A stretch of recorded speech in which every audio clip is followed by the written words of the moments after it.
कितनी विशाल विशाल भुजाएं हैं, पूरा ब्रह्मांड उनकी भुजाओं में है। पूरे ब्रह्मांड को उन्होंने अपनी भुजाओं में समेट रखा है।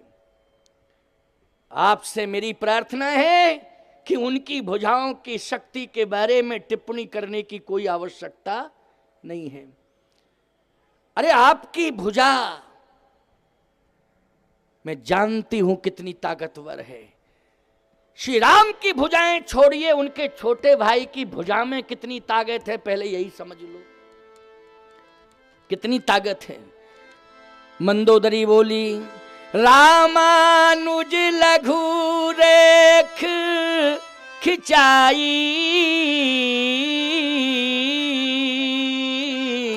और सो नहीं नाघेउ अस मनु साई।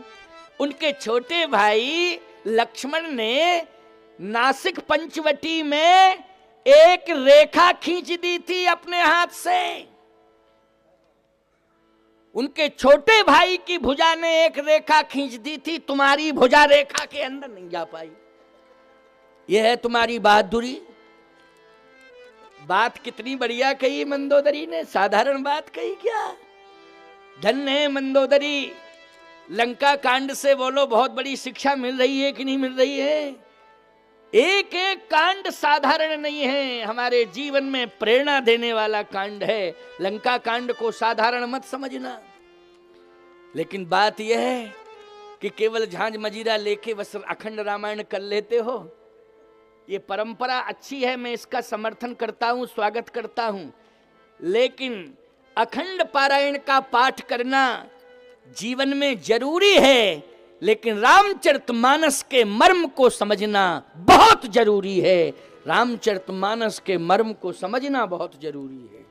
अखंड रामायण का पाठ करना जरूरी है, लेकिन रामायण के मर्म को समझना बहुत जरूरी है।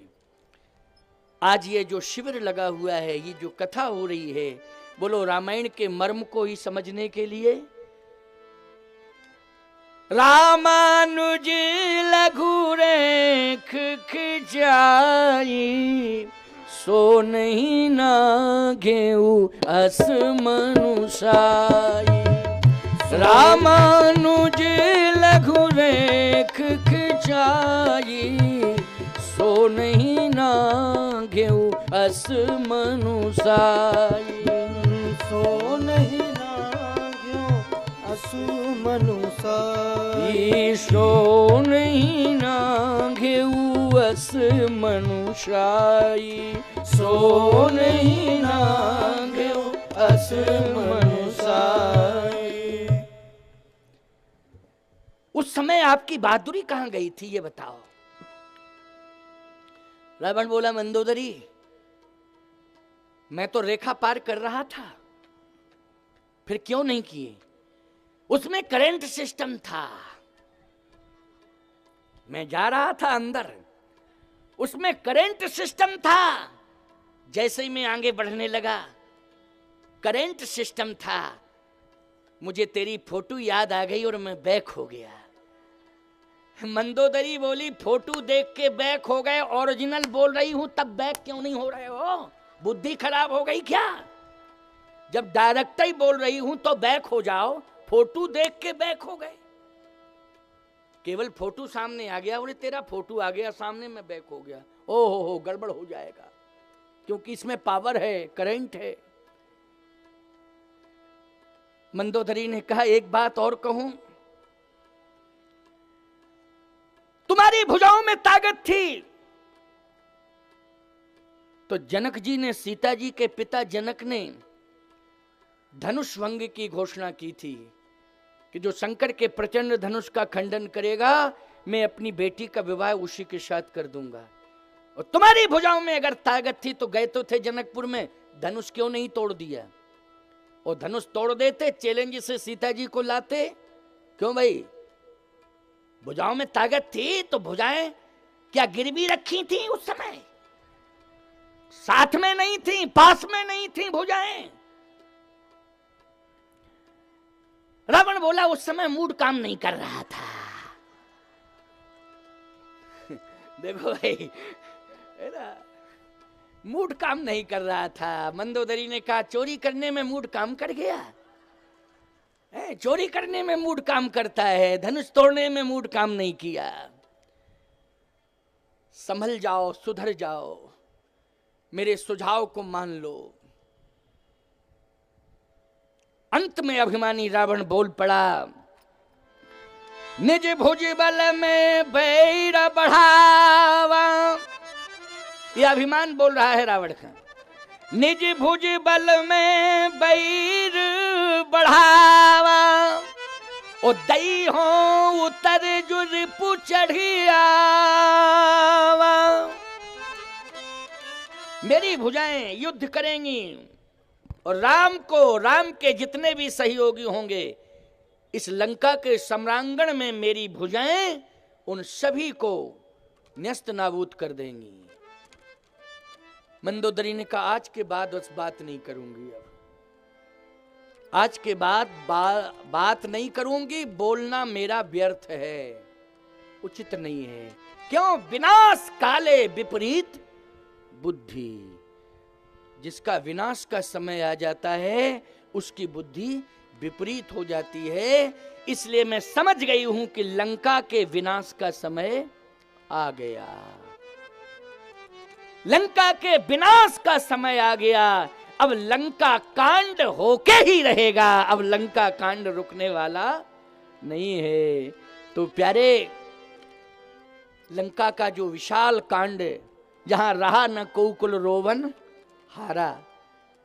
ईमानदारी से बताओ, मंदोदरी की बात अगर रावण मान गया होता तो बच जाता ये लंका कांड कि नहीं? ये बहुत बड़ी घटना जो लंका में घटी।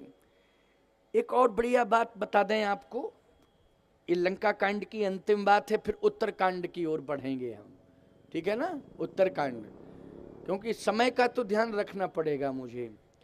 6:30 बजे विश्राम करना पड़ेगा और आरती प्रसाद वितरण में भी आज विश्राम दिवस है ना, तो आपकी भीड़ भी अच्छी हो रही है, रोज ही भीड़ बढ़ती है और उत्साह है आपके जीवन में।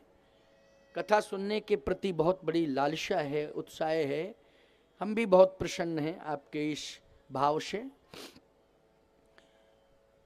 जब राम रावण का युद्ध हुआ प्यारे, उस युद्ध में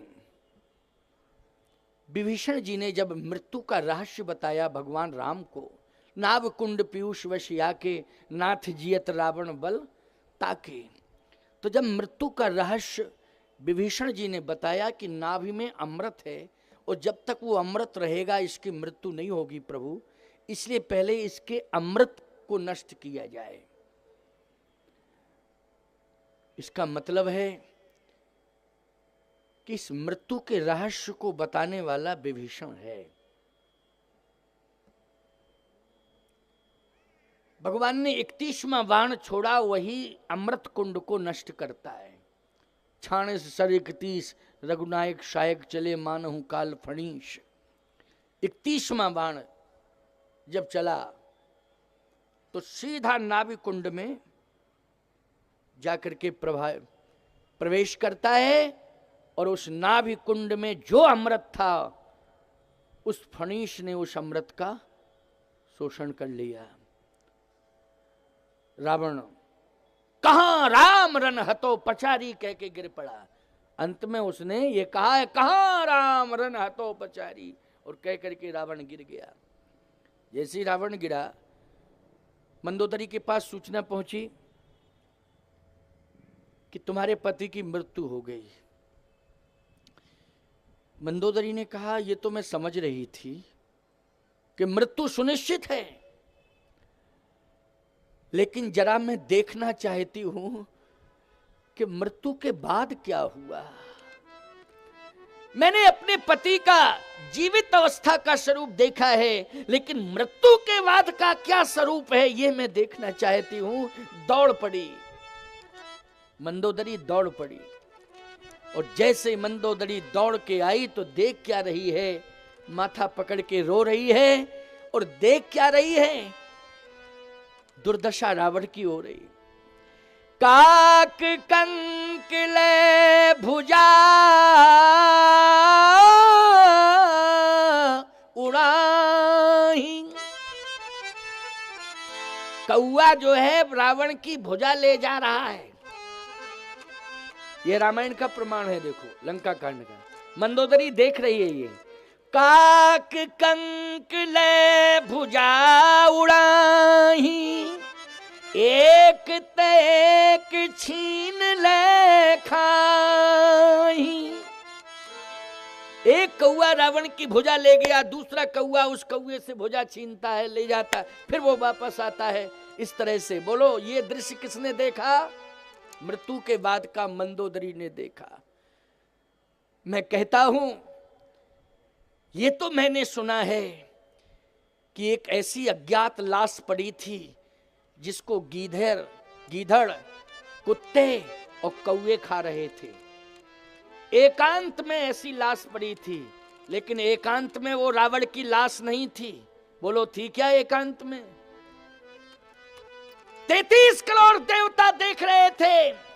रामादल में जितने वानर भालू थे वो सब देख रहे थे। स्वयं रावण का छोटा भाई विभीषण खड़ा हुआ था और थोड़ी ही देर में मंदोदरी आ गई। बोलो एकांत कहोगे इसे? नहीं नहीं, एकांत नहीं। सबकी आंखों के सामने वो दृश्य था और कोई कौए को रोकने की हिम्मत नहीं जुटा पा रहा था। अगर कोई कौओं को रोक रहा होता, अब बताओ भैया, ऐसा बलवान जिसके चलने से पृथ्वी कांपती थी, लेकिन उसकी भुजाओं को कौए ले जा रहे, उन कौओं को कोई रोक नहीं पा रहा। उन कौओं को कोई रोक ही नहीं पा रहा है। बोलो रोक पा रहा है क्या? बताओ जरा, कोई नहीं रोक पा रहा। ये दुर्दशा, ये विडंबना अन्यायी की मृत्यु के बाद की है। मंदोदरी ने रावण की लाश पर माथा पटक दिया और कहा, मैंने पहले ही कहा था कि मेरी बात मान जाओ। मेरी बात नहीं मानी, ये दशा हुई। राम विमुख अस हाल तुम्हारा, और रहा न को कूल रोवनिहारा, रहा न को कूल रोवनिहारा। कोई कुल में रोने वाला नहीं रहा। अविचल है जो धर्म पर होती उसकी जीत, अन्यायी की लाश पर कुत्ते गाते गीत। काक कंक ले भुजा उड़ाही, ओ एक तेक छीन ले खाही। प्यारे, लंका कांड आपको प्रेरणा देता है कि हमें ना तो धन का अभिमान करना चाहिए, ना बल का अभिमान करना चाहिए, ना बुद्धि का अभिमान करना चाहिए। हमारा स्वाभिमान बरकरार रहे और हमें भगवान मिल जाएं, बस यही दो की आशा करो। मेरा स्वाभिमान बरकरार रहे। अभिमान करना गलत है, लेकिन स्वाभिमान हमारा सुरक्षित होना चाहिए। स्वाभिमान हमारा सुरक्षित रहे और हमें भगवान मिल जाएं। हमें बल और धन का अभिमान नहीं करना चाहिए, इससे दूर रहना चाहिए। अंत में परिणति क्या हुई अभिमान की, वो लंका कांड ने बता दिया। बोलो बता दिया कि नहीं? अभिमान की परिणति लंका कांड में देखने को मिल गई। अभिमान नहीं करना चाहिए। आइए अब उत्तरकांड में हम लोग थोड़ा प्रवेश कर रहे हैं। लगभग क्यों भैया सभी कांडों से जुड़ गए आप कि नहीं जुड़ गए इस कथा में? हैं?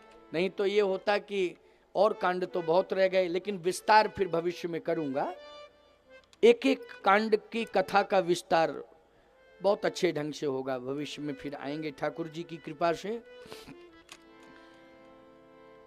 क्योंकि ठाकुर जी की कृपा तो होनी चाहिए, शरीर स्वस्थ रहे, और शरीर स्वस्थ रहे और शरीर ही रहे, स्वस्थ रहे और शरीर रहे, और शरीर स्वस्थ रहे, तो निश्चित रूप से कथा होती रहेगी। और भगवान से मैं प्रार्थना करूंगा कि हमारा शरीर रहे और हमारा शरीर स्वस्थ रहे, लेकिन हमारे श्रोताओं का भी शरीर सदा स्वस्थ रहे। तभी तो हम कथा सुनाएंगे, नहीं टेंट पंडाल को सुनाने आएंगे क्या? क्यों भाई? हमारे श्रोताओं का शरीर स्वस्थ रहे। भगवान से यही मैं प्रार्थना नित्य करता रहूंगा, और डायरेक्ट हमारी प्रार्थना स्वीकार करेंगे भगवान, क्योंकि डायरेक्ट कनेक्शन है। क्यों भाई, है कि नहीं? और तुम सभी भक्तों के स्वास्थ्य की मंगल कामना हम नित्य करेंगे, तो ठाकुर जी आप सबको भी पूर्ण स्वस्थ रखेंगे, मस्त रखेंगे, अच्छे कार्यों में व्यस्त रखेंगे। ये भगवान करेंगे निश्चित रूप से, ठाकुर जी की कृपा रहेगी। उत्तरकांड। रावण तो मर गया, विभीषण जी सिंहासनासीन हुए। भगवान राम को भरत की याद आ रही है, भरत की याद आ रही है भगवान राम को। तुलसीदास जी से पूछा कि भगवान को भरत की याद आ रही है, क्यों आ रही है याद? इसलिए कि चित्रकूट में भरत जी से ये कहा था कि मैं अवध में अवधि के अंतर्गत आऊंगा। भरत तुम मेरी बात पर विश्वास रखो और तुम जाओ वापस अयोध्या, मैं अवध में अवधि के अंतर्गत आऊंगा। लेकिन भगवान राम कह रहे हैं कि मैं देख रहा हूं भरत रो रहा है, रहा एक दिन अवध अधारा,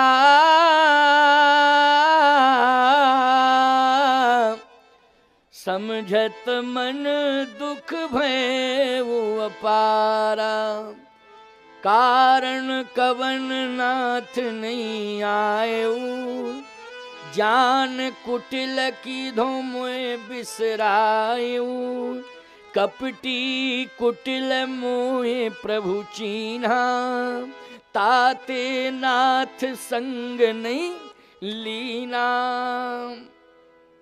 मैं कपटी हूं, कुटिली हूं, अधम हूं। उस अधम को चित्रकूट से वापस कर दिया। लक्ष्मण, तुम्हारे जैसा भाग्यवान दूसरा कोई है नहीं, तुम्हारे जैसा बड़भागी कोई दूसरा नहीं। आहे धन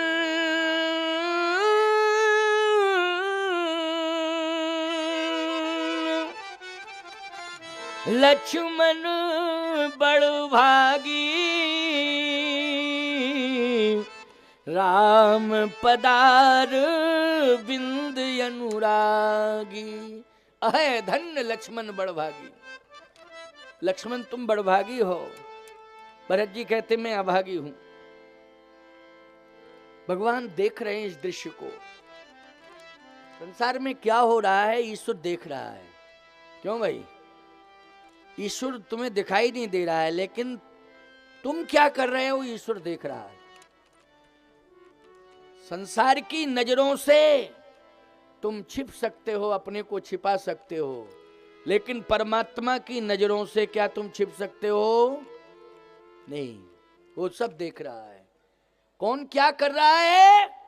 ईश्वर सब देख रहा है, लेकिन इतना गंभीर है कि वो बोल नहीं रहा है तुमसे।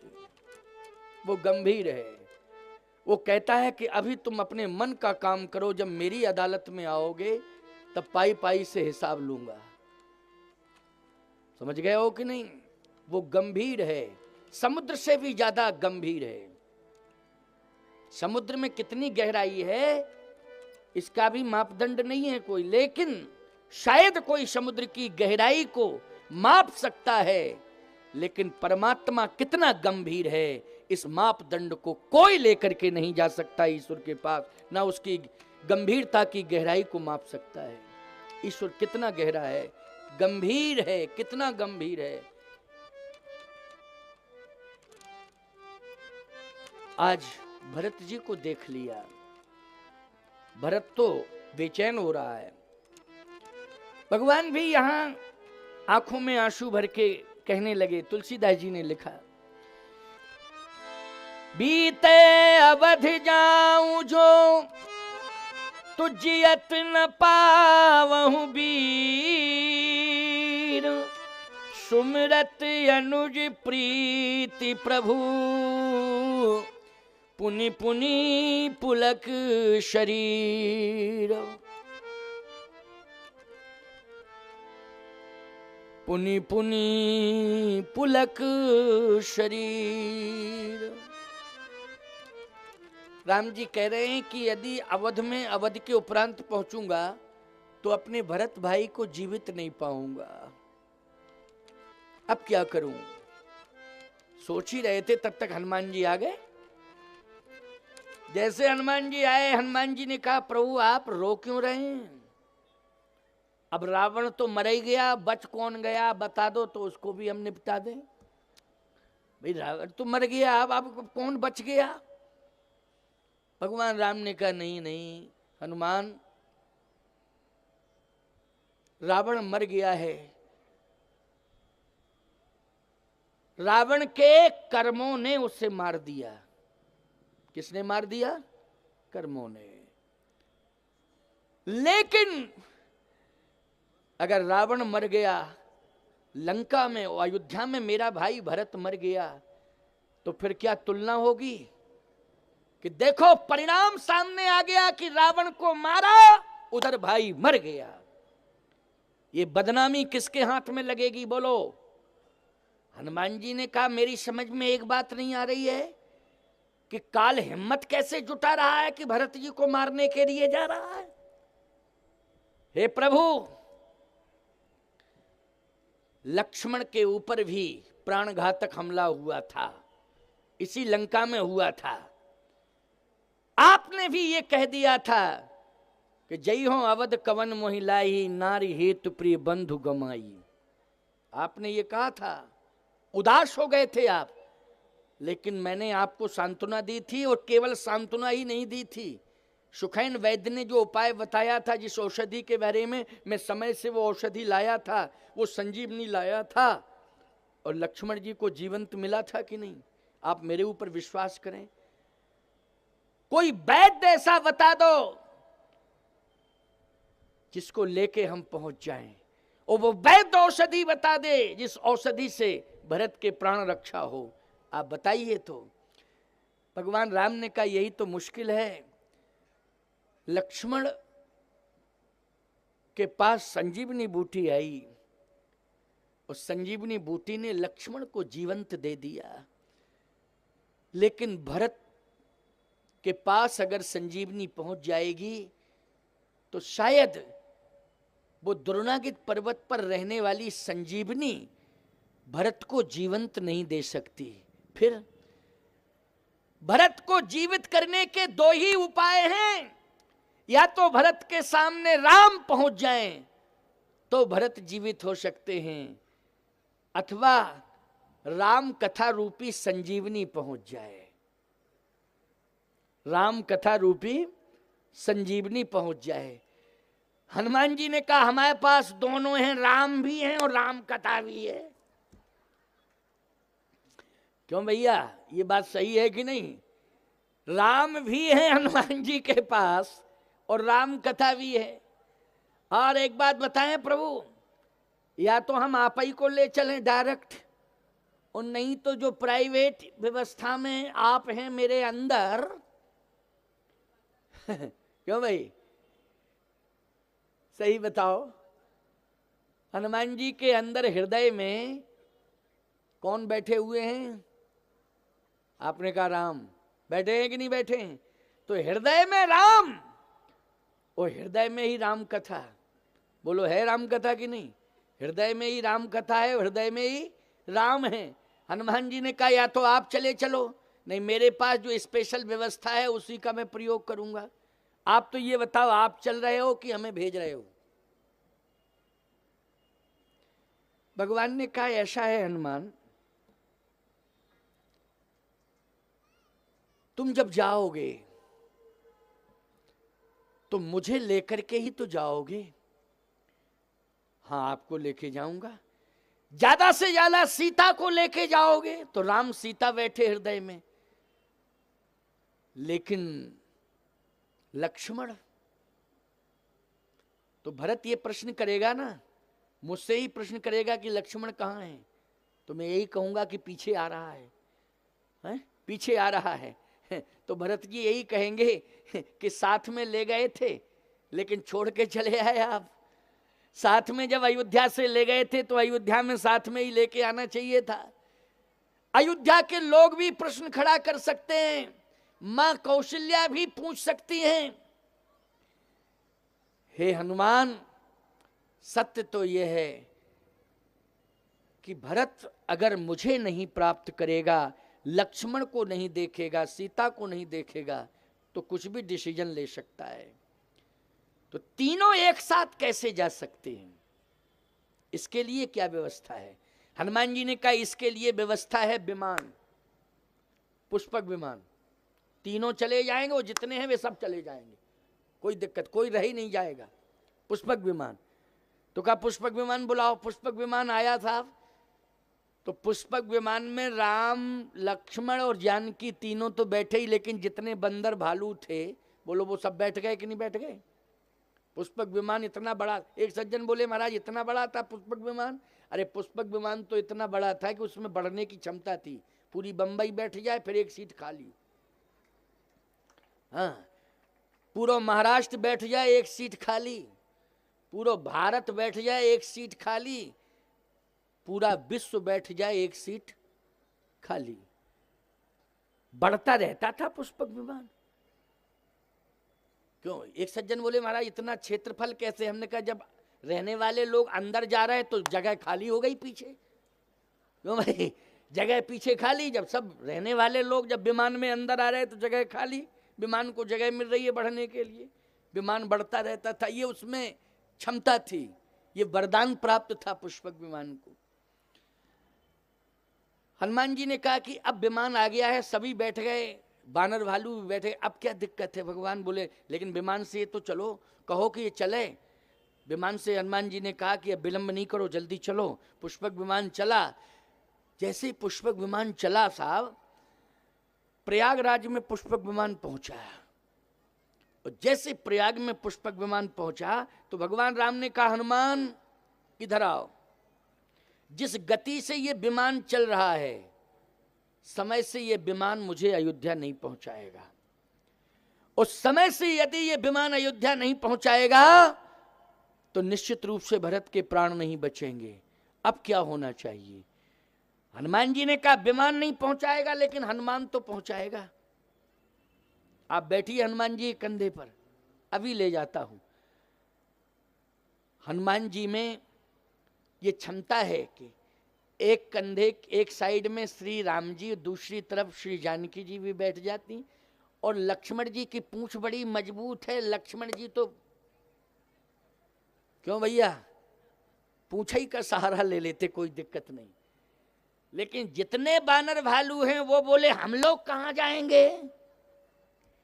हनुमान जी ने कहा तुम लोगों के लिए विमान है, आराम से विमान में बैठ के आओ।